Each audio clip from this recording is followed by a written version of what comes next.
Welcome back to the channel, guys. My name is Austin. This is Gone in 60, and this is my 2023 Toyota GR86. Now, I have loved this car. I want to cover, for those of you in the market looking to buy one, what are the top 4 reasons to consider buying this car? Let's jump right into it. Please like, comment, subscribe, and let's go. So, in no particular order, if you guys are in the market for one of these cars, get one. They're amazing. Now, inventory, that might be a whole nother challenge, whether you're looking at the BRZ or GR86. They're kind of hard to get. They're not out there. However, this car, I think the first thing on the list, in no particular order for these top 4 reasons, the first has to be price. This car, especially mine, I got under $30,000 before taxes. Now, it's the base model. Obviously, get the premium trim or the limited trim in the BRZ, you're looking at low 30s. Hopefully, you guys aren't paying dealer markups on these. I know a lot of dealers are marking them up. The reality is, in my opinion, this car is the $35,000 car all day long. It just is. The price of this car, what you get for it, what it comes with, and we'll cover all of those different things. If you're able to get one of these cars at MSRP, it is just a steal. It is a steal. It is hard to find anything else like it with a lot of the characteristics that it has. If you guys are out there paying markups, I'm not a fan of markups. I don't think you should pay a markup. If you pay a markup, that's totally up to you guys. However, I definitely think this car could be priced a little bit more, and it would be worth it, in my opinion.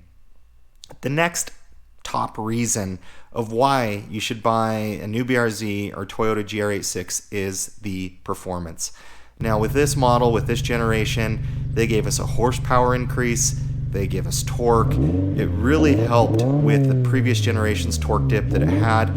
It just made this car so much more capable, and any reviewer out there just absolutely loves the car. But the performance that you get from just the mechanical aspect of it, around 0 to 60, I think I've seen some people get like low 6s, mid 5s.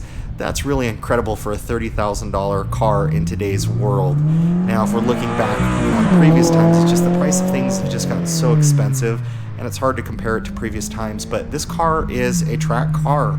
You buy it with Toyota, with others, you're able to get kind of this track package with it that gives you different time at the track, and all just the performance characteristics of manual transmission, rear wheel drive, limited slip differential, just all of the cool things that this car comes with.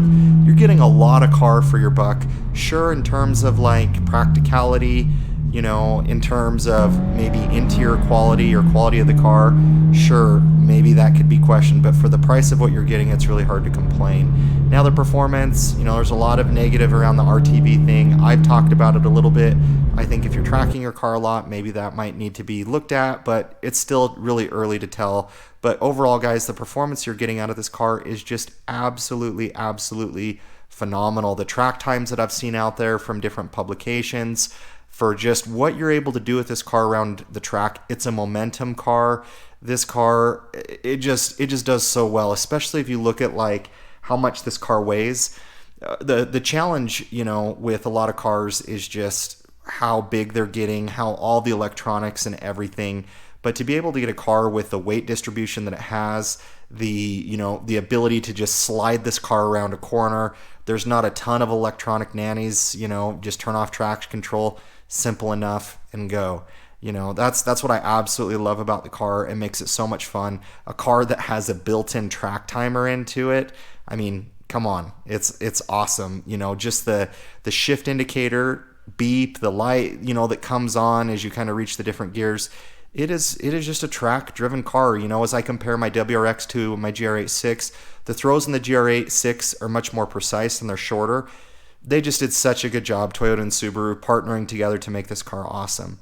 The next thing, and this one is very subjective, of the top 4 reasons of why to buy one of these cars, I think is the looks. I think they absolutely knocked it out of the park with the looks of these cars. Whether you get the BRZ or GR86, you can't go wrong. I'm personally a fan of the GR86 due to just the front grille. I like it better. I also like the duckbill spoiler, but the duckbill spoiler you can do to the BRZ.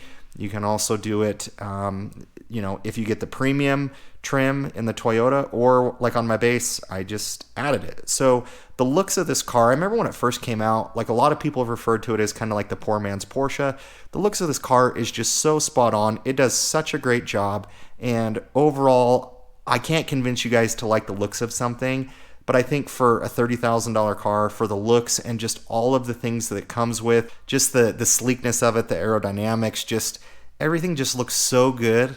I've rarely had people say this car just looks ugly, they don't like the looks of it, and that's kind of a rare thing because looks are definitely definitely subjective. So the last thing in the top 4 reason to buy one of these cars is, guys, this car is a dying breed.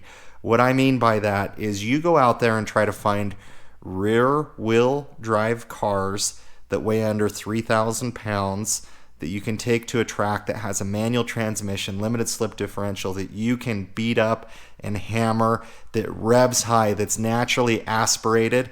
I'll sit here and wait. There's not a lot of options out there at this price point.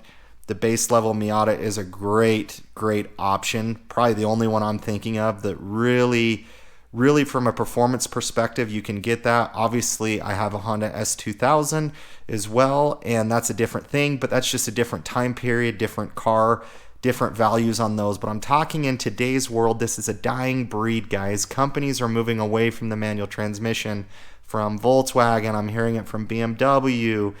I don't know how long Ford will continue touting the flag of a manual transmission, but guys, I'm telling you, this car is a dying breed. We need to buy them. Hopefully dealers don't make it too hard to get. Hopefully the manufacturers pump them out. But this is a dying formula, and it's a formula of not seeing who has the biggest screen or the biggest tech or how big the tablet is.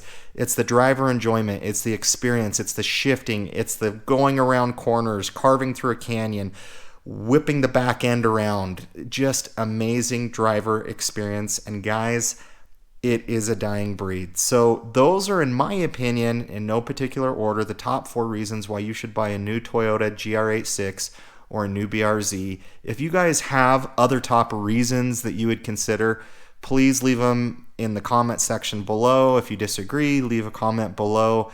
I wanted to shorten the list to just the big 4 for me. Maybe for you they might be different. Guys, I'm Os with Gone in 60. Please like, comment, subscribe. We will catch you on the next video.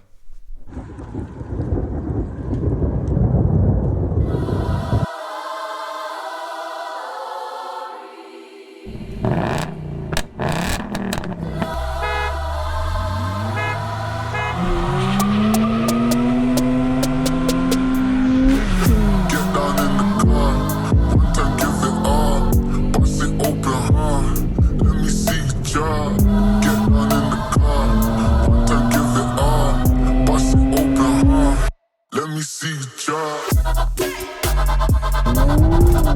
I fucked up this hustle, yeah, we hustle. The